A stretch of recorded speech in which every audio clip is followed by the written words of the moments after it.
It is great seeing everybody here this morning, especially our visitors as far as from California. It's good having you here today. I've been fighting a itchy, scratchy throat and chest congestion all week, so I've got a pocket full of halls I'm going to keep taking as I talk, so I hopefully can make it through the sermon.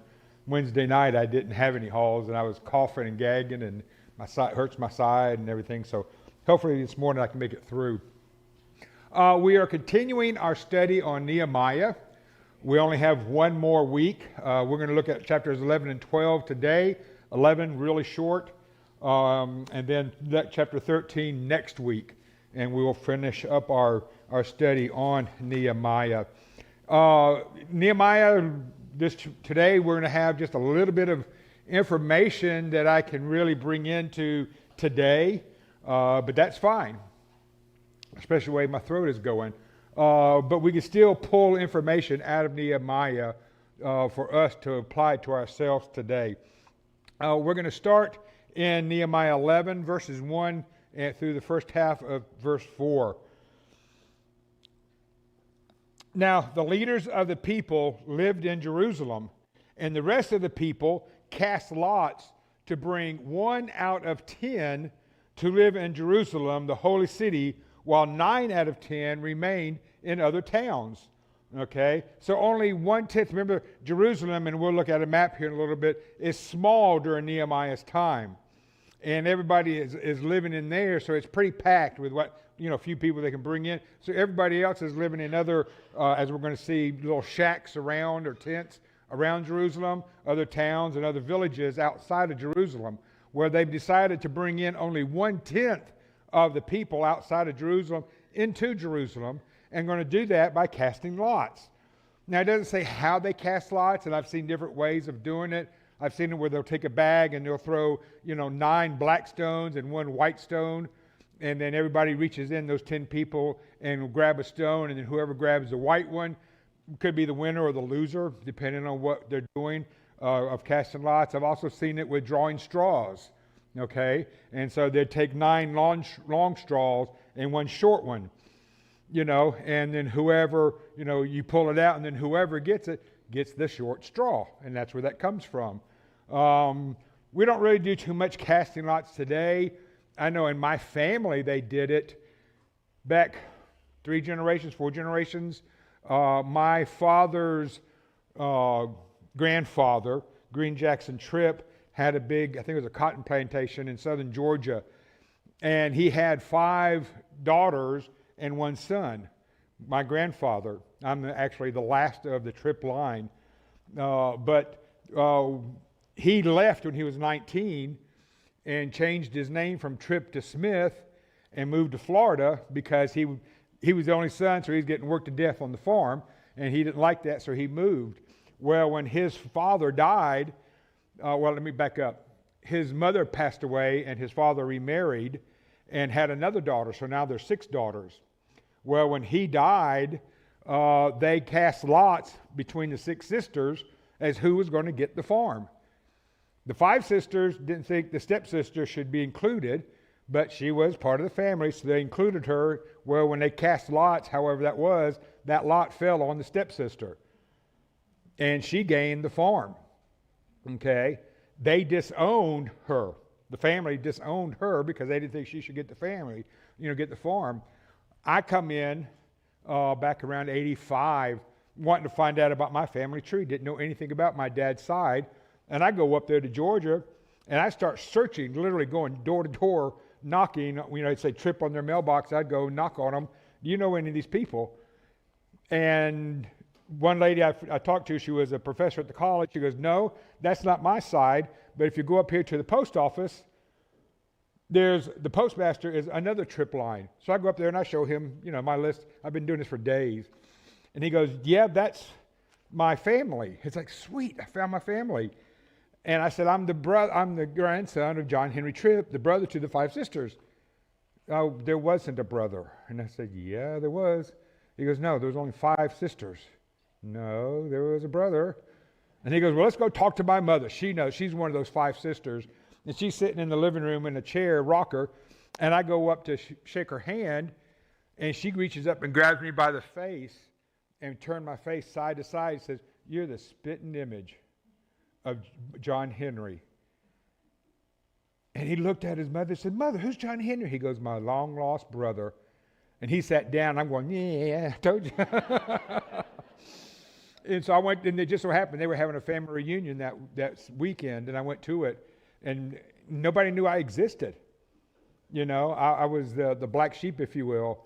And so I asked them, I said, "Where is the family homestead? Where is the family graveyard?" They had no clue because they had disowned and disconnected themselves from the family.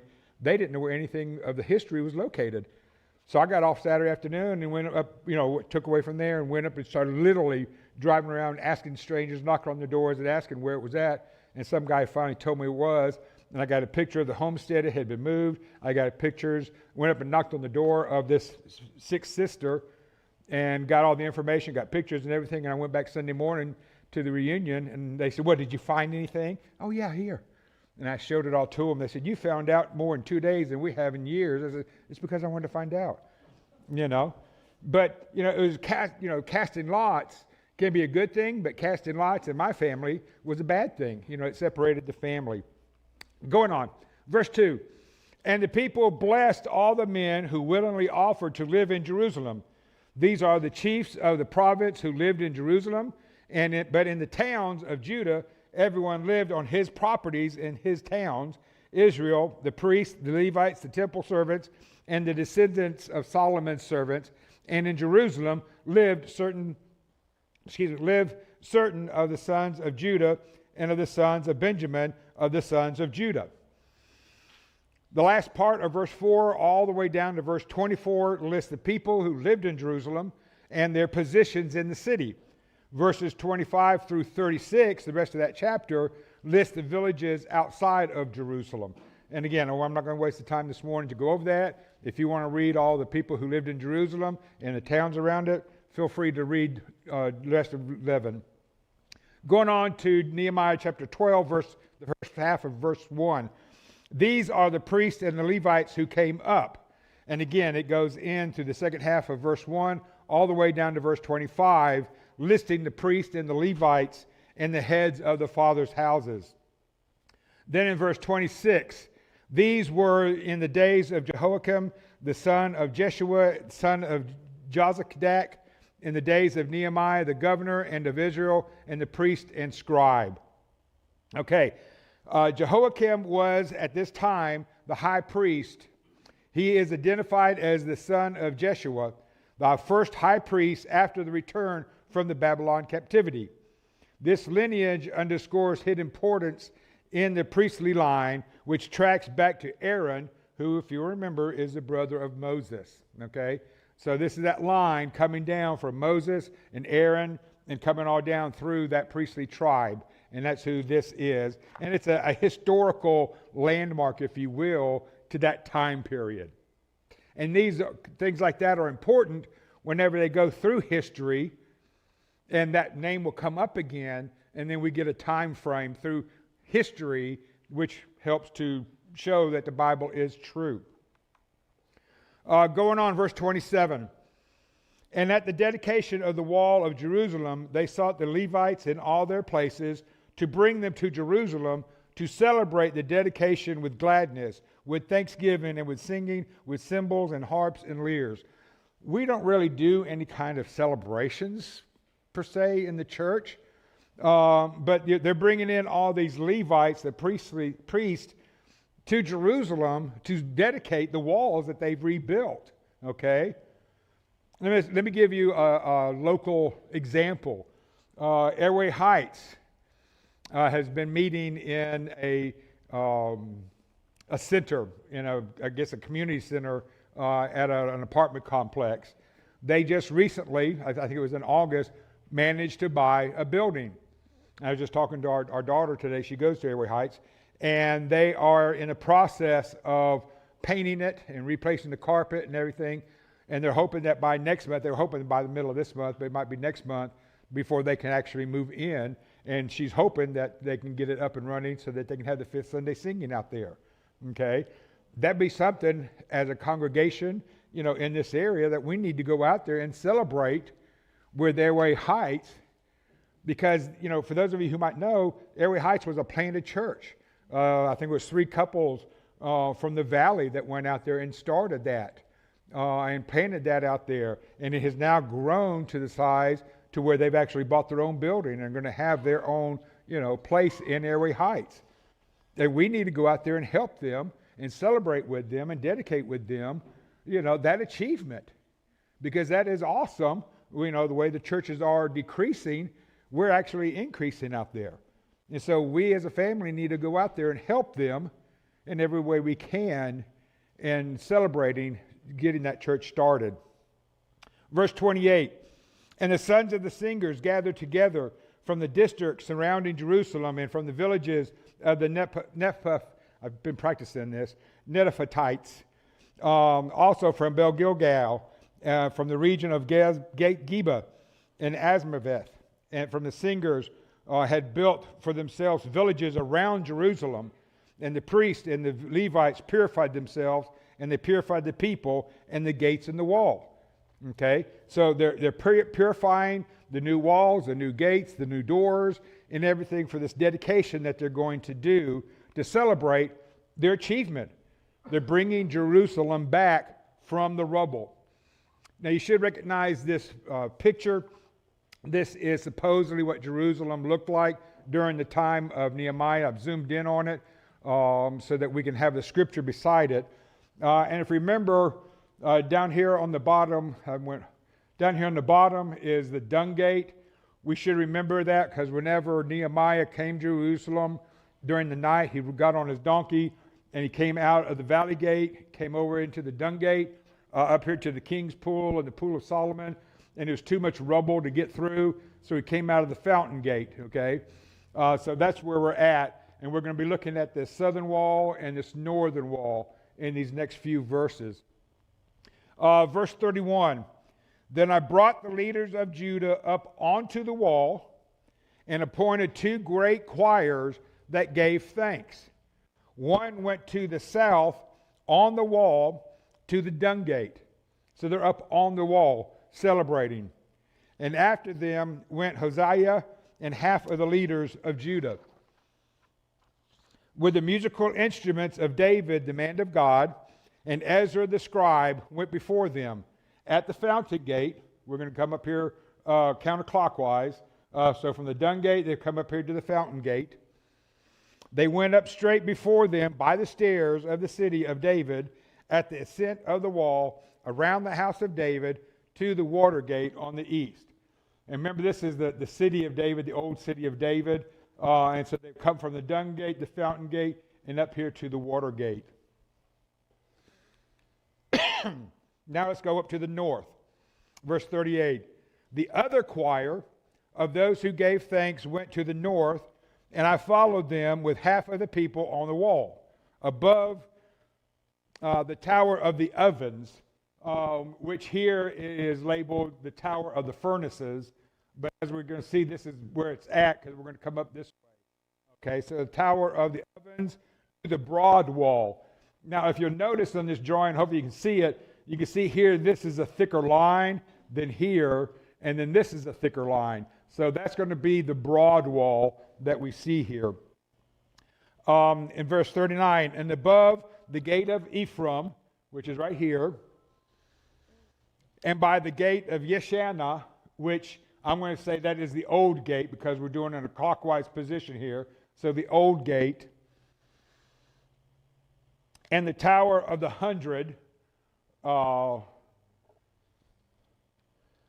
gate of Ephraim and up to the gate of the fish gate. I'm sorry, I missed the fish gate.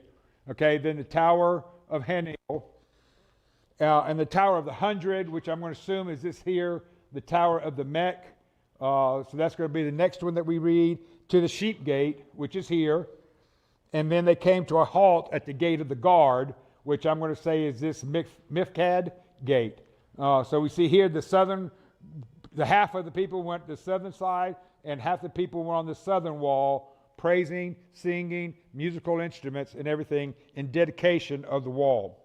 Now in this next verse that we're going to look at, they're going to gather at the house of God, which I'm going to interpret as being the temple. So in the next verse, they're all going to come together here at the house of God. Verse 40, so both choirs, the one in the north and one in the south, of those who gave thanks stood in the house of God, and I and half of the officials with me, and the priest. And then the last half of verse 41 all the way through 42 lists the priests that were with Nehemiah. Then in verse 43, and they offered great sacrifices that day and rejoiced, for God had made them rejoice with great joy. The women and children also rejoiced, and the joy of Jerusalem was heard far away. And I've been saying this throughout this series, that we as God's people, as the children of God, we need to celebrate. We need to be joyful. You know, too many times I feel like we had our joy taken away from us. Oh, we can't be joyful. You know, we've got to be solemn. We've got to be, no, we don't. We see it in the scriptures. We see this here. They're celebrating because they've got the wall finished.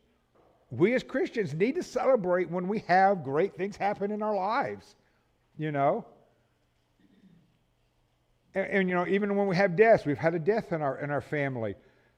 And we always look at that as a sorrowful time. But we as Christians, and it really came to a surprise with me when we went to Coeur d'Alene one time for a meeting, and a lady was sick, and they were praying for her. And the next night, they announced that she had passed away, and they were happy about it. It's like, what are you doing? You shouldn't be happy. We just lost a sister. But then they explained, her race is over. Her pain is over. She doesn't have to worry about this cruel world anymore. And it's like, you're right. And so we need to look at their passing as a success. We need to look at it as joyful. Even though it hurts our heart. But we need to be joyful about that as a Christian. And people from the outside might look at it and say, oh, you're sick. What are you doing? Rejoicing that somebody's passed away. They don't understand it. And that's where we have an open door that we can use to talk to them about it. But we as Christians need to be joyful. We need to rejoice. And the joy of Jerusalem was heard from far away. Okay? The people surrounding Jerusalem heard their joyous act.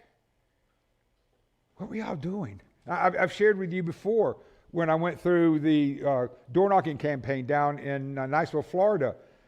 And we had a lady who was one of the cadre's wife, but she did not feel comfortable going and knocking on doors.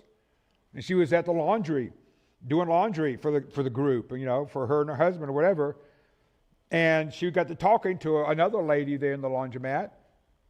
And, where are you from? We're down from Tennessee or wherever it was, and we're staying up here at the Niceville church. Oh, that's where all those campers are.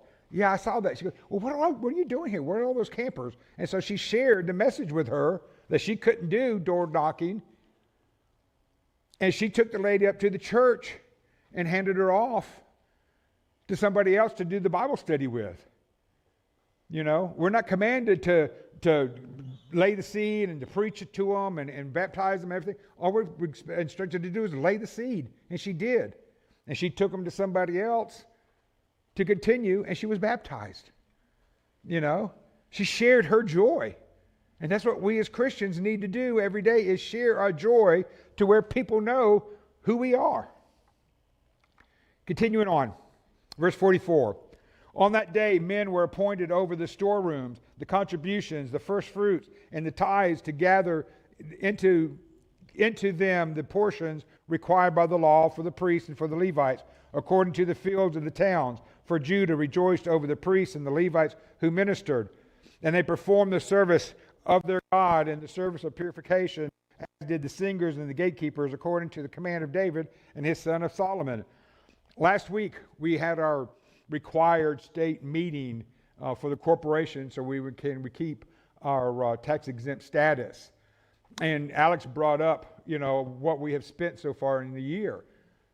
And I think it's important looking at these scriptures, and we see this here, that we apply or appoint men over certain areas, that we have a budget for the church, and what we're going to do with our monies, and that's what we see here. They appointed men over the storerooms and the contributions and the first fruits and the tithes and the gatherings. That's an example of what we as a church today need to do with what is given to the church. Let's continue on. I want to stop right there and go to 2 Corinthians real quick, chapter 9, verses 6 through 8. The point is this: whoever sows sparingly will also reap sparingly. Whoever sows bountifully will also reap bountifully. Each one must give as he has decided in his heart, not reluctantly or under compulsion, for God loves a cheerful giver. And God is able to make all grace abound to you, so that having all sufficiency in all things at all times, you may abound in every good work. Okay? There's our command today as a Christian, that we must give with a cheerful heart. Not because, here comes that plate again, everybody's looking at me and I need to give something, let me find something in my wallet and toss it in there. No. We need to look at it at home when we don't feel pressured. And God has blessed me this much this week or this month, and I'm going to give whatever. In the Old Testament we saw, where they were required to give a tenth of everything. We don't have a restriction on us today. It's whatever we feel like giving that God has blessed us with, and give it back to God with a cheerful heart. We can't outgive God, okay? We can't outgive God. When you look at everything that He has given you just today, to this point, to 12 o'clock today, all the blessings that He has blessed you with, there's no way you can give back and outgive God, okay? But we need to give back to God a portion with a cheerful heart. Continuing on, Nehemiah 12, verse 46. This is our last verse this morning. 46 and 47. For long ago, in the days of David and Asaph, there were directors of the singers, and there were songs of praise and thanksgiving to God. And all Israel in the days of Zerubbabel, singers and the gatekeepers. And they set apart that which was for the Levites, and the Levites set apart that which was for the sons of Aaron. Again, they're taking what has been given, and I'll say the church, but has given, and they're separating it. And remember, the Levites did not get paid. They did not work. The other tribes were supposed to take a portion to give to the Levites. The Levites did not have land. They were given land that they could live on, okay? And then they were given everything they needed to sustain their life, and that way they could dedicate their whole life to the priesthood, to maintaining the temple. Whenever they moved, the Levites are the one who gathered the temple up and were to haul it, and set it back up in their new locations when they were mobile. That was their position in life, okay? And so we see here again where the tribes are taking care of the Levites, and again we, as an example, are supposed to take care of the church and everything that goes on here, so that we continue to do God's word. That is it for today's lesson. Like I said, next week we will go into the 13th and final chapter of Nehemiah. There wasn't a lot to extract, if you will, for lessons today, but there were a few, and I hopefully presented those in a way that you can understand them. And if there's any way that we as your family here can assist you, can help you, can pray for you, can encourage you, let us know. Let us be there for you as we're supposed to be as a family. Let your wishes be known as together we stand and sing.